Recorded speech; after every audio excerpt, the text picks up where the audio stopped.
The transfers continue to transfer or not transfer in Everton's case, but this week feels like there's something here and there, there's some things moving. We've got a few transfers to talk about today. We made a video yesterday talking about the transfers. Today there's somehow more stuff to talk about, and obviously Jack is here to talk about the transfers as well, or possibly not the transfers. There's a few different ones to talk about in there. Like, I think there's generally like 20. But... Where do you want to start? Right back? A right back situation. Okay. Tell you what, I've got a story for the pod as well, I know about this right back saga. Okay. Well, but no time like the present. Go for it. And it was funny, I have to say. Right, so let's cut to the chase straight away, yeah? We're in for Alistair Johnson. I think it will happen. Yeah. It's inevitable at this point. We're waiting to hear we go or an Ornstein to come out and say, or a bubble, right? Yeah. So, when the news broke out that we're going for Alistair Johnson, I made a video on it. Never said he was a bad footballer, but I made it very clear I wasn't too happy about it. I thought Everton has to be a lot more ambitious than that, right? And we're taking a massive risk on a player that's never played in a top league, and he's obviously playing in the Scottish League, and whether people like to hear it or not, it's awful, okay? The competition the dip in quality is enormous, right? So we're taking a big risk again when we desperately need a right back now. So I was not too pleased with the target from Everton, right? Yeah. I made a video on that. Ooh. Some Scottish man got insanely annoyed at me. Made a video on me, and he compared him to Virgil van Dijk in his video. Yeah, I saw that video. Yeah. See, I struggle because I like Celtic. Like, so do I. Yeah. I like Celtic, but oh my god, the amount of message I got. Jeez Christ. Yeah, it's like, I understand that. I said that as well. Like, I understand Celtic are an institution, a gigantic club. However, there's a ceiling when you're not in the Prem. Exactly. Especially for players who aren't born and raised Celtic fans. Correct. Like, I can see, like, Callum McGregor, who has arguably at points, Scott Brown as well, both at points been probably too good for the Scottish League, but they're Celtic through and through. Well, Scott Brown was an Aberdeen as a Rangers fan growing up, but you understand it more when you come from Scotland, and that's a culture you surround yourself in. Alistair Johnston, he's from Canada. Like, so his career aspirations are probably to play in the Premier League, because that's what he's been watching growing up. And like it or not, Everton takes a higher place in the food chain because of that alone. I think all Premier League clubs arguably do. Van Dijk, you just said it there, he didn't go to Liverpool. He went to Southampton. That's exactly what I said in my video. Yeah. Like, he tried to make out that he developed into this unbelievable centre-back at Celtic and then went to Liverpool and he was one of the best centre-backs ever. No, he went to Southampton that had an insane youth, kind of thriving young Southampton side where players could really flourish at the time. They were a really good side to play at the time, and Van Dijk went to another level. Then Liverpool paid the money for him. Exactly. Because a club like... We don't like Liverpool, right? But they're a massive club, okay? Granted. They are never going to go look at a Celtic player and think, yeah, we'll have him. No. And take the risk on a player. They just won't do that because you can't trust the league. Exactly. It's how, when do you see players from these clubs going to a big six team? It doesn't. The only time it's happened is managers and. Otherwise, nowadays, in the modern era, it doesn't happen. Dyson Maeda, he went to Ipswich this window, one of Celtic's biggest attacking tools. You rarely see these players get massive moves, and I don't know why they've taken umbrage to Everton buying the player. To me, it's a bit surprising that I understand they rate Johnston really high. That's fine. We do with our players, and we want the best. We want the player when, say, Spurs get linked with the Managerial, we're gonna say he's better than that. But if he wants to go, what are we gonna do? Yeah, you can't. I said that as well. So I get fans backing their players, backing their club, all that stuff, right? But to say I have no idea what I'm talking about and haven't done my research and comparing him to Van Dijk, that is just laughably stupid. It makes no sense. I think it's the talking point with Johnston, because some people are like, they're fine. Some people are massively against it. I can see both sides. I can genuinely see both sides. Yes, same. I can as well. If he was 24, I think I'd be a lot happier with it. Yeah. Because we're trying to do that. that model of getting from the Scottish League, gamble, fine, and then try to capitalise on it. But Johnston, we're never making money on him. No. And if he comes in now at 27 and he doesn't hit the ground running, that's just money gone. Yeah, it's done. And then it's another 10 years until buy another one. Exactly. That's my whole point with Johnston. He has been so good for Celtic. He's captained them. He's been really good for Canada in previous tournaments. He was okay for Canada this World Cup. Also, by another point, they were making out he had a fantastic World Cup. He didn't. No, he was played. okay. He just played. He was decent. Didn't do anything bad, but didn't do anything outstanding either. Like, do you know what I mean? Yeah. Attacking-wise, everything came from their wingers. Exactly. Like, it hardly went down the right side anyway from here, especially in the last game Celtic played, by the way. Yeah, nothing went down the right side. Nothing. No. So he's quite conservative, if anything. That's my main point with Johnston. I think Moyes is normally quite smack on with getting fullbacks. He always has been, and he knows what type of player he wants. So I'm not saying he won't work. I just don't like the risk. That's what I hate. What annoyed me is, we might as well move to that as well. We saw this is an ongoing saga, Everton Roma. We're sister clubs, and I think I hate them because I've literally just before filming this pod made a video on it. Yeah. Molina. There we go. To Roma for €18 million. Yeah, £14 million. 14. 1-4. It's insane. We were linked with him yesterday. Jeez. Obviously, that was a tool to just... Yeah. TFG probably used Everton to then move that deal under the carpet quickly, get it done, make it look like there was multiple clubs in for him, I guess, to avoid other clubs maybe turning his head. I understand as well, being Argentinian, there is a link to Italy there. You probably want to live in Italy. He probably has Italian citizenship, probably speaks the language. But ultimately, TFG make that decision. Yeah.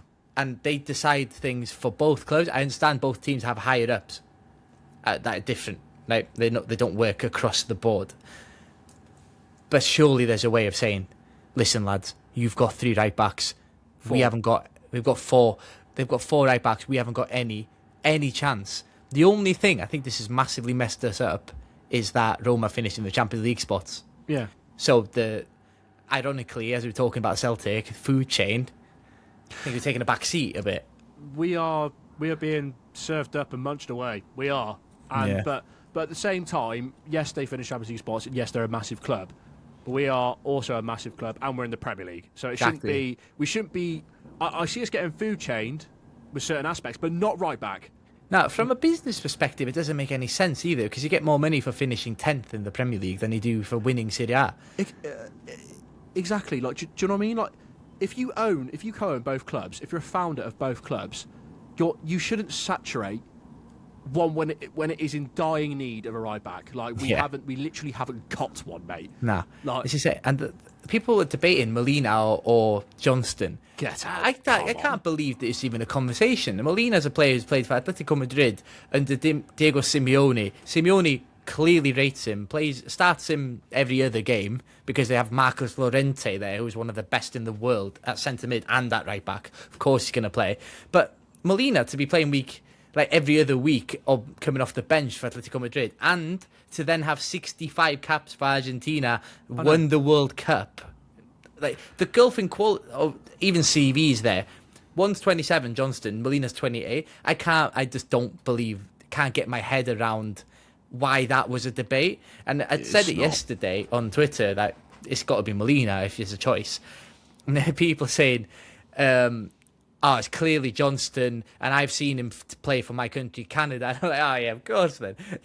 If it was Welsh, I would feel the same way. But objectively, Molina was the better option if that was doable. And it looked doable considering he's gone to Roma. Of course it was doable. Of course it was. I'm not being funny, right? But I want to say this, but I want to preface this. I don't think Molina is God's gift. I don't think he's a superb right back. I don't think he's anything necessarily revolutionary. But there's one thing he is, and that he is solid. He is reliable, and he's nasty. And he's a nasty piece of work. He'll get along at Everton well. I think the fan base would love someone like him. Yeah. He's literally cheaper than Johnston about the rumoured value. Yeah. And he's played in a top league. He's played at the top level for Argentina. He's played in the Champions League. He's won a World Cup. It's not a debate. Like, come on.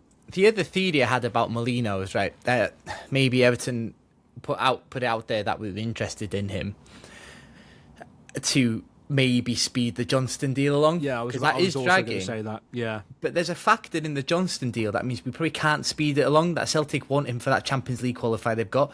So this is what'll happen. Like, he'll play and get injured, and we'll probably still sign him.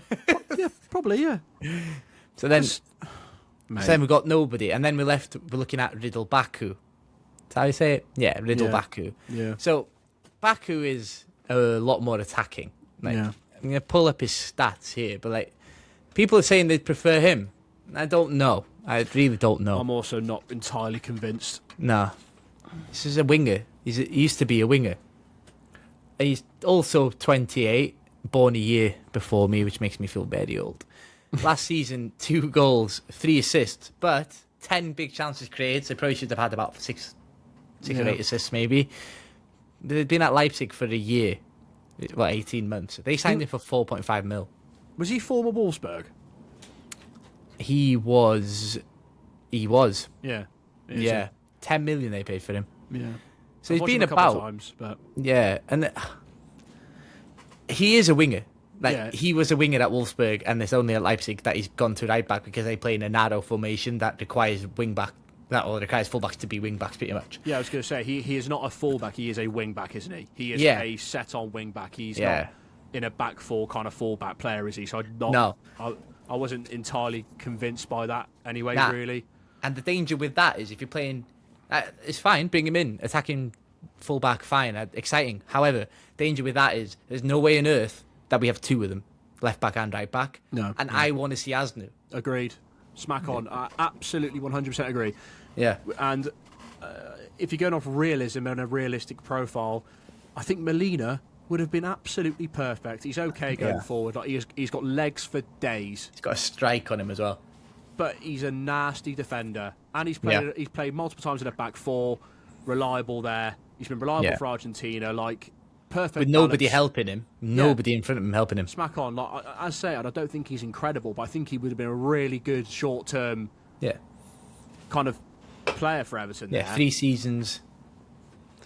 And then probably 8 seasons, to be honest. But, this that right-back situation needs to solve itself. And, the saving grace for Johnston, right? I know we want a right-back who can do, as much as possible. And, obviously, Celtic, most stuff goes down the left. Yeah. Maybe that does open the door for Asnu.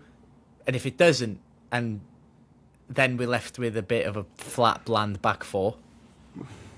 Which is a problem, which was a problem last season, even more so with Jacob Ryan at right back. So I think that's all the right backs we're linked to. Brooke Norton-Cuffey's gone quite quiet. Yeah. I don't know. I don't know about him either, really. No. Jed Spence, never happening now, It's never going to happen now, no. Nah, never going to happen. And then one more, Javier Reed. Oh, mate, yeah. I also made a video He's the guy. Yeah, going forward, he's a monster for his age. Such a good finisher. Like I get it's another kind of contradictory argument to Johnston being in a lower league, same with him being for final, then a lower league Eredivisie, but he is 19, 20. Yeah. And his numbers are genuinely one of the best in Europe in his position. Yeah, and plays in an attacking team as well, and Feyenoord dominate that league. But I made a video in January, 12 players Everton should be looking at in January. Yeah. And of those, so Javier Reed I had, right back, and then I had Pep Chavarria in it as well, left back, right, going to Chelsea. Yeah, yeah. And I was like, 15 million quid, that's all it cost. I was like, 27 in his prime, really good for Vallecano. So is his teammate on the right, Ratiu, he's great as well. Anyone. They're all anyone, I'll take anyone. But it's so frustrating. It's so frustrating that we're not in these conversations when they're that price. 15 million. We could have chatted to Vallecano for 15 million. I know Chelsea, they've got more money to spend. However, they've also bought Barco, who is a left back as well. So Chevalier has been brought in as a number 2. They've signed 2 left backs in this window. We've not signed one since 2022. Well, if you count Asnu. If you don't count Asnu. So it's insane to me that these clubs are just able to identify them, go and get them, whereas we take not years, decades to sort this. We're still not up with the times, are we? Nah. We're still not, and this is why I was desperate to keep enjoying him out of the fee, because I just do not trust that football club to replace him properly, because they won't. Nah. He is back in training, and I think he'll stay. I don't know, man. Like, you can smile in training all you want, But signed the contract. the one, I don't think he'll sign a deal, but I think we'll keep him for the year. But the main thing for me is Idrissa Gueye commenting on the video saying here to stay. I just don't see any plausible reason why he put that if it wasn't any kind of positive kind of talk in Jai's camp being at Everton. He is not that stupid. And he followed me on Instagram, so I know for sure, brother. Come on, he's my mate. Yeah, for those who don't know, Idrissa Gueye. I don't know for sure. I must preface that. I don't know for sure, but he's not in the know. But Idrissa Cai and Jack are now best mates. You're going out to Saudi. He's going to fly me out soon. Yeah. Just best mates. That's it. Yeah. Maybe get a game for his new team. Yeah, maybe. I wouldn't be surprised someday. Who knows? Everyone go and message Idrissa Gueye saying nice Scots accent if I pull right that now. off, by the way, you need to get this pod to some serious numbers because that would be oh my god. Keep your ear to the ground, not your eyes, because Idrissa Gueye, there's a way to him. We're gonna try. That'd be great. Oh, I'm gonna give it a good go. We've got So then another one. Let's actually segue. This is great. Watch this. Idrissa Gueye's replacement. Norgard. Oh, me gusta. Interesting one, isn't it? It's smart. Outrageous business. I'm sorry, I can't put into words how good this signing is. For the fee, a former captain of Brentford, ridiculously consistent for 4 years there. There's a reason why Arteta saw him as a viable player to being a title-winning side. Yeah, he spent money on him as well. 10 mil. His words of motivation for the Arsenal squad, the Arsenal players praised him. He's a complete professional. Should have utilised him more. Didn't play a singular time whenever he did play for Arsenal. He gave everything for them. Yeah, he is a really good back four protecting number 6 who wins the ball brilliantly, never really loses the ball. He's improved his attacking numbers over the past 2-3 years. £7 million. Name me a better player in this market for that fee. Nobody. Yeah. Sorry, you're not getting one. He has obviously skilled across the board as well. Yeah, you just said there back four protecting. He's also the other way as well in terms of he will go and get the ball. Yeah. Like how many times when Brantford has been injured have we seen Keane and Tarkowski on the ball, kind of looking a bit sheepish, looking around, where can I give it to? And Idrissa Gueye's not coming to get it. Yeah. Garner's up there somewhere because he wants to stay a bit higher because it's better there. But there's so many times that we've lacked that ball progressor, or not ball receiver. So instead, it goes back to Pickford and he pumps it along to Jacob Bryan at right back, who's gone to the final third to try and win a knockdown. Yes. Thank you. And I'm also going to kind of pivot into, we'll keep it on Norgard, but I'm going to pivot into Hayden Hackney. I'm watching him pre-season, I'm watching him for Middlesbrough, and you see him in an Everton shirt, and he hasn't changed his game, he hasn't shit himself in an Everton shirt. He has played in pre-season, he drops back into that back four and demands for the ball. Oh my God, it is cinema. It is absolutely beautiful seeing a midfielder drop deep and wants the football. Yeah, not treating the ball like a bomb. Mate, I've only watched him twice for Everton his pre-season, whatever. I'm telling you now, he's going to be mustard. I'm so excited. It's interesting with Norgard as well, because how are they going to fit all these guys in? Personally, I think there's a plan of we need 2 in every position, and I think they see Norgard as that 6, and I also think they see Garner as that 6. Yeah, agreed. Yeah, I think that's like a transition for Garner now. Go and become the best 6 you can. Last season, you had a bit of a 6, a bit of an 8, not really either one fully, because you had Gueye next to him. Not that lone 6. If you want to be world class, you got to be good there, I think, because that's the way he gets into the England squad if he wants it. Yeah, agreed. And I think Norgard also, along with Hackney, unlocks a different dynamic. I think Norgard straight away does as well, because against Hamburg in pre-season, Everton for the first time played a lone sitting 6 with Timo Rabudum there, with Hackney and Dewsbury Hall as the double in midfield. I think that unlocks a new dynamic, because I think Moyes will trust Norgard to play in that sitting 6. Yeah, exactly. It gives us a different option there. Exactly, because then you've got the 2 8s that look to go forward. Yeah. Instead of having 2 6s and a 10, you have 2 6s. You have a 6 and 2 8s. That's too many numbers, a phone number. But you have Dewsbury Hall left centre midfield, kind of like how Arsenal do it with their sitting defensive midfielder. Yeah. And then right centre midfield, you can have Hackney there. Or conversely, you can also have Merlin Roll there. So you've got 2 great players for that position who do like to be in that position. And it suits them more than anything else. Merlin Roll can play as a 6 as well if you need him to. But if you've got Garner and Norgard, you're sorted probably, unless there's some sort of crisis. Mullen has been one of our best players in pre-season. He's been phenomenal. It's all good. Positivity. Come on.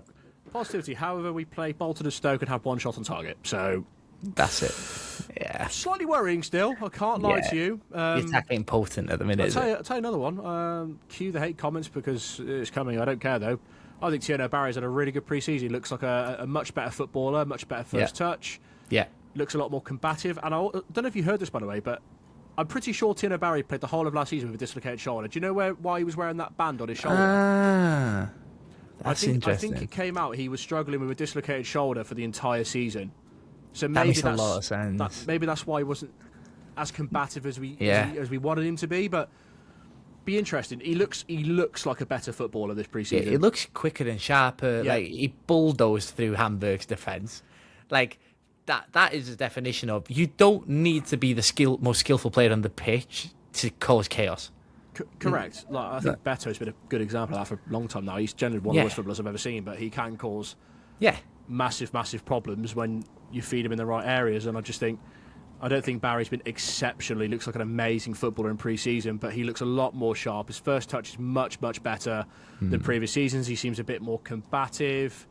He's, he looks like to be challenging for the ball more, and I think that's a good thing. And I see, and I find it interesting, by the way. He played 80 minutes against Hamburg. I bet I got 10. Yeah, I did see that because every time we play in pre-season, I always look to see what they do with the subs because it kind of answers the question of who are they trying to get fit. And Barry looked fit, so I think it's one where they're like, look, we're trying to get you ready to start that season. Yeah, I agree. I find it very. I thought he'd come off at half-time, but no, he played. And he played the 80 minutes, and I thought, ooh, yeah, it'd be interesting. That's a sign. The big one for me, the pre-season, is against Newcastle. Because they're in bits. Guimaraes has just gone. Jesus, wet they are, just in the pit beyond comparable belief. But yeah, I said they lost their best player, and there's Newcastle fans coming after me. What? Like, Bruno is by definition your best player, and if it wasn't, it was Tonali, and if it wasn't before that, well, it was fucking Isak, wasn't it? Who's their best player? I couldn't tell you. Joelinton? They might mean Lewis Hall, but he is not their best player, bro. Nah, he's going to go as well. Yeah, I think he can go as well. Poor Newcastle. Food chain episode this, but they have been royally food chained. They can hold that, sorry. They are so much smaller than they think they are. Oh, and it is just beautiful to watch. Yeah. It is. Yeah. I feel sorry for they've got some sound fans, but... Yeah, agreed. I've actually had a couple of decent interactions with a lot of Newcastle fans, but some of them are unbearable.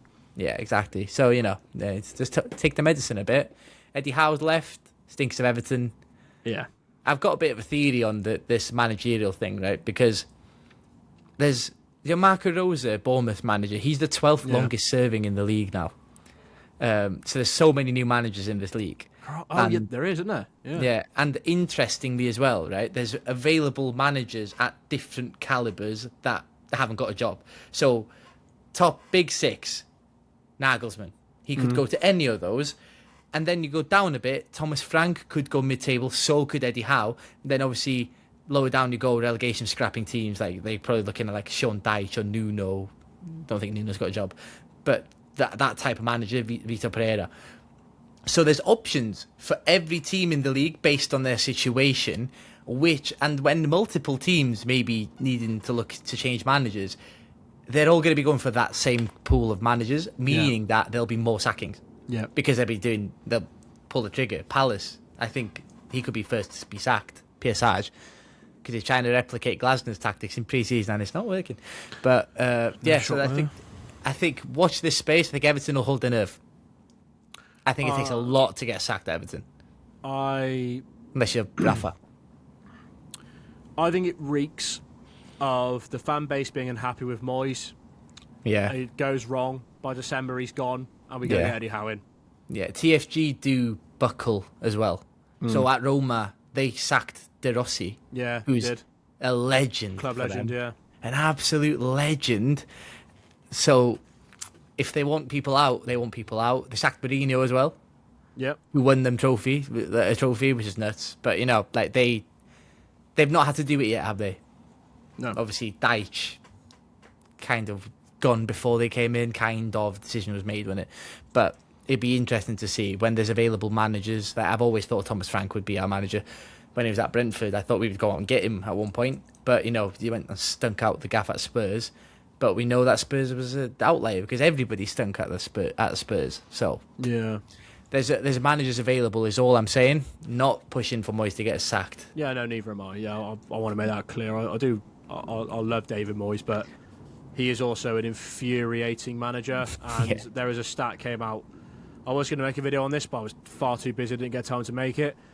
We are 20th with our substitutes used. We are 20th for the same amount of players we've used. No, we are first with the same amount of players we've used in the starting 11 for the whole season.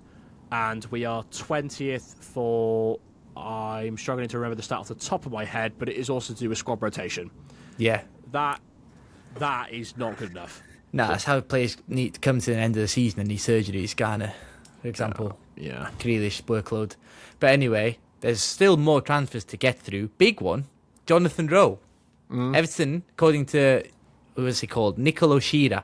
Oh, yeah. Not Alan. Bologna rejected a €30 million offer from Everton for winger Jonathan Rowe. 30 million quid. Well, no, 25 million quid. Yeah.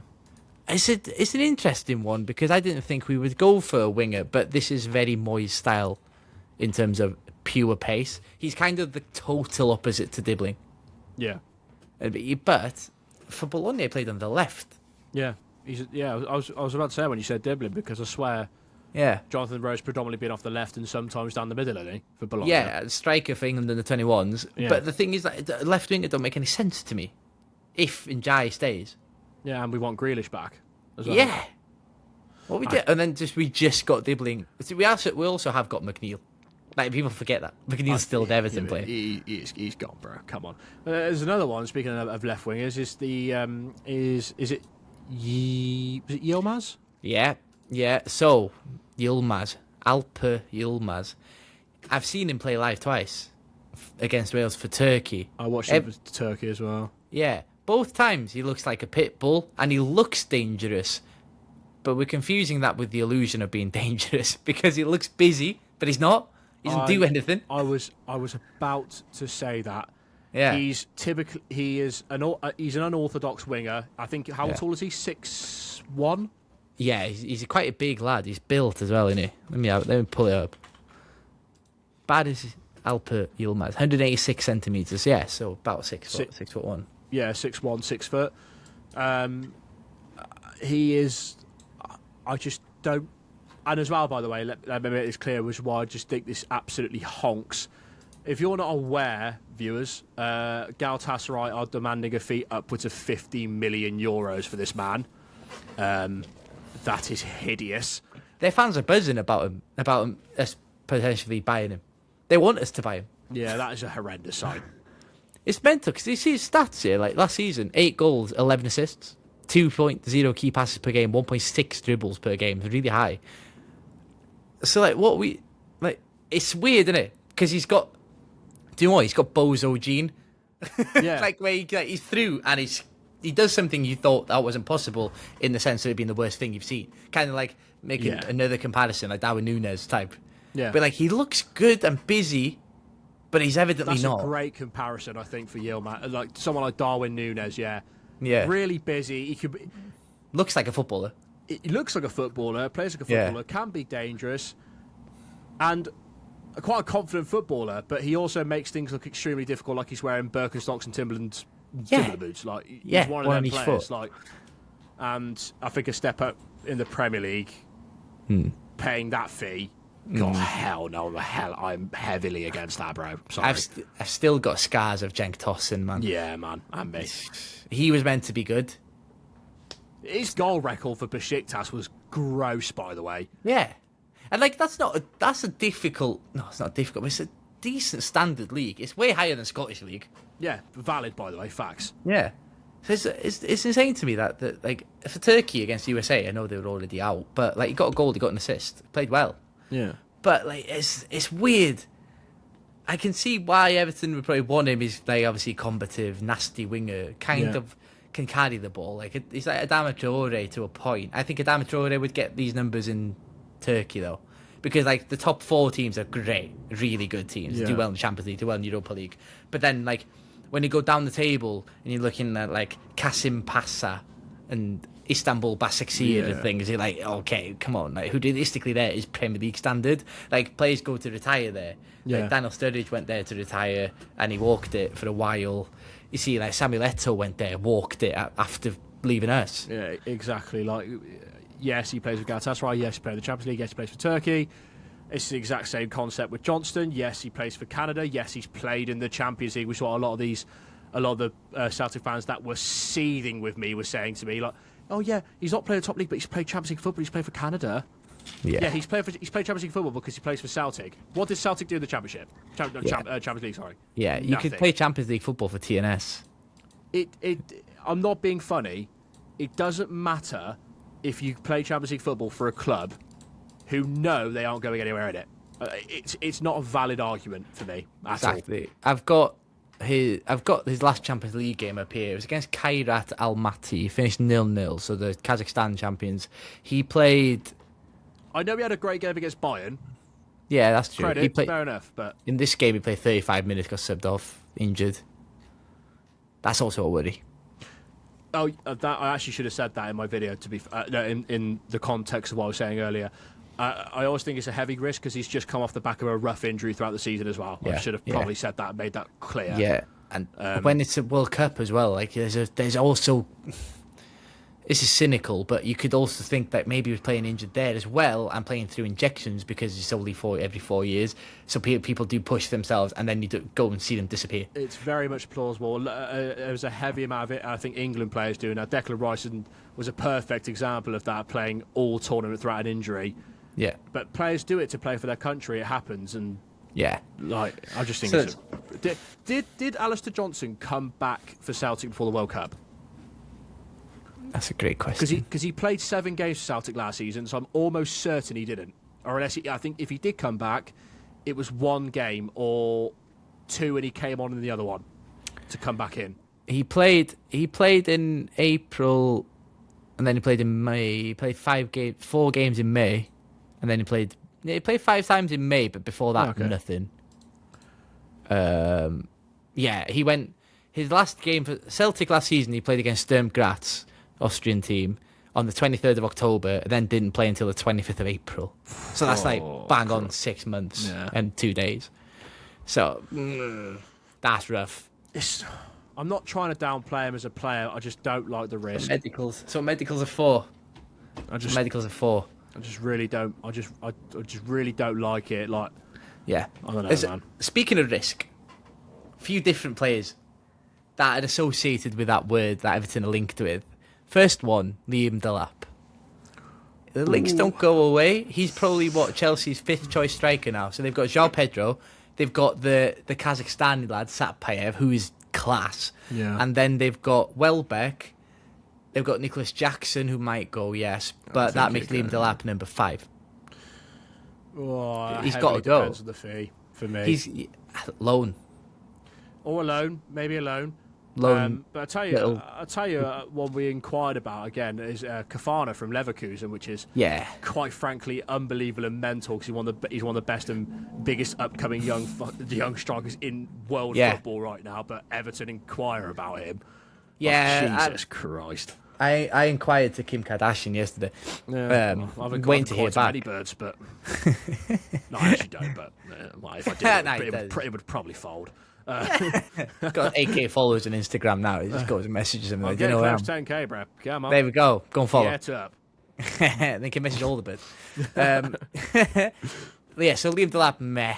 Kafade, yeah, okay, get him. Like, I don't care if we've got 2 strikers. Just get him. Shake with excitement if we sum up and laugh. But we would be living in the Truman Show if that happened. That's not. Yeah, happening. Like, what have we done for that? And also, like, these signings, those transfers are difficult. They're always difficult. Like, yeah, especially when a player's come. Has he come direct from Africa to Bayer Leverkusen? Because I think he did. Yeah. Yeah, because there's always problems with agents when teams do that. Yeah. When players do that, because you only buy a percentage of that player. Like Diomande is such a good example. Yeah. He's had 5 agents in 2 years, and that's what held up this transfer to Real Madrid. And you see it all the time with these players. Like, there's always problems with agents. Like, in the Bundesliga as well. PSG. he's another good example with his agents, and he's recently got linked to Liverpool yesterday, but apparently he's been a bit of a nightmare to deal with and work with as well. He's another example, 20-year-old from Senegal. Yeah, so and he had Aston Villa done and dusted. They had the shirt printed with his name on it. Agents go, nah. It was Chelsea as well, when it didn't buy. No. Yeah. He's been linked to so many now. I don't even know. But Mbaye, like, annoyingly, he is unbelievable. He is really good, yeah. But yeah, so that it's not always straightforward, and when they see a player get linked like that, it's almost usually agent talk. Yeah, agreed. If you get him though, sweet. Well, it will not happen because Arsenal heavily monitored him and they quoted him at 60 to 70 million euros. Like, it's not going to happen. Like, if Arsenal can't afford him, what we doing? Yeah, nah. It's exactly like, why are we inquiring about that? What are we doing? Like, come on. That one probably won't happen. I get ambition, but we ain't got any bloody money. So there's ambition and there's stupidity. So yeah, because it's weird. Because we've been linked to Ethan Wheatley strongly. Really odd one, this, by the way. Yeah, 12 games last season, no goals in league for Bradford. Bradford and Northampton. Yeah, hey, Calvert-Lewin came from Northampton, man. Agreed, and apparently he's highly rated, but I've spoken to quite a few creators and a close friend of mine who does EFL content, and he said he is, I quote, so shit. Yeah, it's weird, isn't it? Because in the Premier League 2, where he's admittedly bigger than most of the players, he's got 12 appearances, 9 goals. But then you go to League 1 last season for Bradford. Yeah, it's at Bradford last season, Northampton for the first half of the season. Yeah. And for Bradford last season, 34 appearances, 26 starts. He played a lot of senior football, 3 goals. I know, that's what I'm saying. Like, they say internally at United he's very talented, but from the people that I know that are heavily into EFL and lower leagues that have watched him quite a fair bit, they say he is absolutely dreadful. But he is 20. Like, you never know. There's a ceiling there, and also I've got this problem with as well, like clubs looking at their academy players when they turn 20, when they're not teenagers anymore, going, you're not made it yet, you're not going to make it. Like, these players do eventually find their feet. Yeah, especially strikers. Strikers come along older. Naming the last striker that came through an academy team, like an academy side, and was unreal. It doesn't really happen with strikers. I can't remember. Maybe Rashford. Yeah, exactly. And was that 10 years ago? Yeah, that's the only one I remember off the top of my head. Anyway, there obviously might be more, but it doesn't happen that much. And strikers, you kind of have to give them a bit more. It's obviously like Tino Barry is a good example. Like, he came up a non-traditional route, bounced about, has been to different places, and now is at Everton. But Ethan Wheatley was at Bradford last season. They got 77 points, finished 4th. So they're not a bad team. Yeah, no, yeah. So I think I think it's fair to expect more. Oh yeah, but of course. And it's not like he's 17; he is 20. Yeah. But at 20, he'd be buying someone to affect things now. Yeah, probably Tyler Dibbling. Like, he's younger. We expected him to do it. Adam Asnew, again, younger. We expected him to come in, do something. But I don't know, Ethan Wheatley. Like, if it happens, fine. If it's sensible enough fee, fine, I guess. It's really bizarre for me, but stinks of a buy and a loan, which we don't really do. Yeah, no, we don't. I just clocked. You can see my cereal in the bottom right, but there you go. A bit off topic there. I didn't even realise, but there you go. What cereal is it? Kellogg's granola and cinnamon toast thing, whatever it's called. Oh, nice. That's elite cereals. There's no cookie crisp though. That's the goal. No, man. That's the goal. I need to grow up. Another one, another academy player we linked with. There's so many links. Ethan Nwaneri. Fun thing about him, I didn't know he can speak French. Yeah, that's also a key reason why I went to Marseille, isn't it? Because he's French speaking. Yeah, I saw his little brother, by the way, is a joke. His little brother's better than him. I really like Ethan Nwaneri. I think he's really, really techy, but I don't think he is any kind of solution to Everton. I really don't. I don't see where we'll play. He's playing right now. For for Arsenal against Betis. He's playing right centre mid. What do you think the score is? 0-0. Nah, 3-1 to Betis at halftime. Oh. Lol. The reign of terror is over. Athletic gone. Yeah. Welcome to Everton 2027. But yeah, Nwaneri, I don't mind him. Like, he could play as the right winger, I guess. Probably better as a 10 or in the midfield, so that which doesn't really solve our problem. I agree. I don't think he is the answer now, but I firmly believe he'll be one of them where he can't quite get into Arsenal, but he will explode somewhere else. Yeah. I think he's a really good dribbler, really direct, really confident, quite tricky. Yeah. And I think he's got... Every time I've watched him for Arsenal, he's impressed me. Every single time. I think he's got a really bright future. He's the type of player that once needs a team built around him, never going to happen at Arsenal. No, agreed, yeah. Might happen if you go down a few notches. Yeah. If you went to I don't know, like a Coventry, you're just their best player when you walk in. Newcastle now. Yeah, they did it with Willock. So yeah, I think that's everyone. Am I missing someone stupidly obvious? I don't think so. Who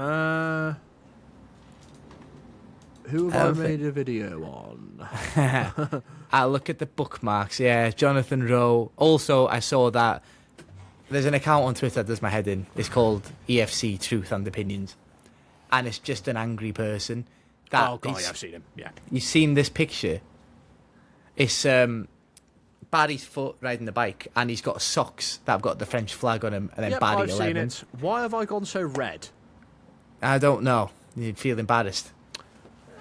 So, what's going on here? Sort that out. Focus up, please. No, Wrong it's not. colour. I don't know what's happened here, lads, but there you go. That's the kind of budget we're on, I'm afraid.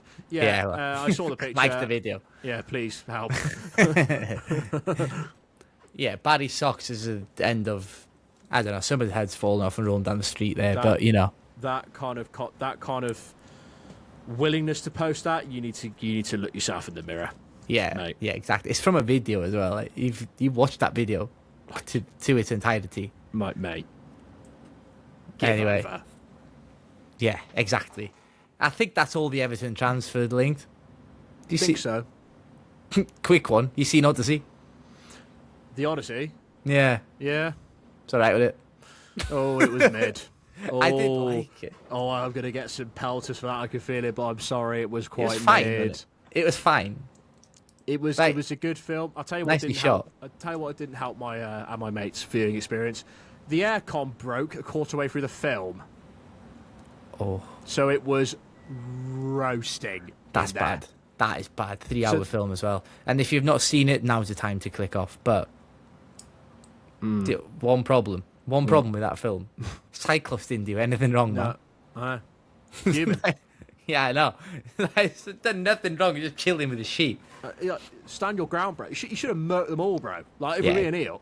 Yeah, exactly. Real. Put a curse on them. And then, anyway, if you've not seen it, go watch Spider-Man. Way better. I'm going to go watch that, I think, this weekend. Yeah, it's great. It's so good. Is it? People saying it's the best Tom Holland one. I preferred the one with the three of them in it. The three Spider-Men. I'll tell you what, this is not footballer's point, but I'll tell you the thing with Odyssey. It's pre-season, so it's for. Yeah, fair. I love Nolan films. I think he's the best director. I think Interstellar, Inception, they're just genuine masterpieces. I was so excited because I love the Roman Greek kind of empire kind of vibe. Yeah, with those types of films. The story of Troy. I was so excited. Oh, it was mid. Yeah. Oh, it was. It felt to me like it could have been 3 films separated into 3 films. Trilogy, explore things like mad. Yeah, the guy was just trying to find his way home for ages, and he knew he was going to find his way home. I know. In fact, I know what the payout to this will be. And Tom Holland in it as well. Yeah, a bit GCSE drama, would he? I love Tom Holland. I think he's but an in that incredible actor.